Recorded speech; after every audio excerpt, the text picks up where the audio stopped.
ဖောက်ပါမယ် airport ထဲတဲ့ဒါလေးကဖုံးချိတ်ကလေးရယ်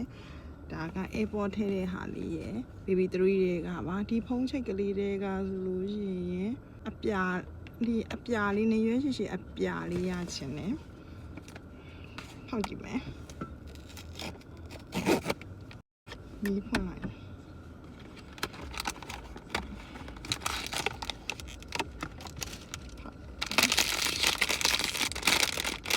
လုံးလေးဖောက်ပါမယ်တင်းပြာလေးရချင်တာပါအဝါရောင်လေးထွက်လာပါတယ်ဒါပေမဲ့ကြိုက်ပါတယ်အဝါလေးလည်း lucky ပေါ့အဝါတော့ပုံမှန်ဆိုတော့အဝါရောင်ကလုံးဝမကြိုက်ဘူးဒါပေမဲ့ဘာမှဖြစ်ဘူးအဝါရောင်က lucky ပဲအဲ့တော့ဒါလေးတစ်ခုရပါပြီဒါလေးကတော့ airport ထည့်တဲ့ဟာလေးပါ airport ထည့်တဲ့ဟာလေးကိုလည်း secret လေးပါတယ်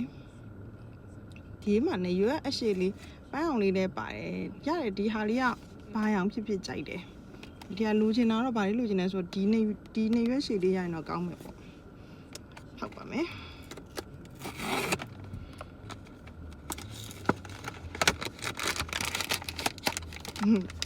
ပြောလိုက်တာပြင်သွားမလို့ဟာဝယ်လာချင်းတန်းဖောက်နေမစောင့်နိုင်တော့တင်းပန်းအောင်လေးကြိုက်တယ်ဒါလေးကဘာလေးလဲဆိုတော့မွေးတယ်ဟောဒါလေးကမှာ airport ထဲတဲ့ဟာလေးပဲခဏလေးနော်တင်း airport လေးထဲမဲ့ဟာလေး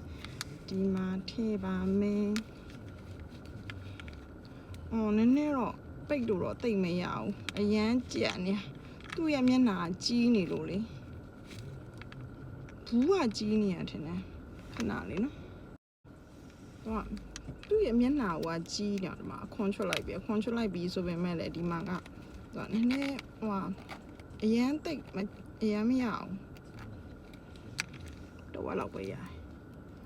မချိတ်သွားလိုက်မယ်တခါလေ airport လည်းထည့်ပြီးသားဖြစ်ရုပ်ကလေးလည်းပါပြီးသားဖြစ်တင်းအဲ့တော့နှစ်ခုရပါတယ်ဟိုလေးရဲ့ပန်းအောင်ရေးပါဒါပါပဲပြင်သွားတော့မယ်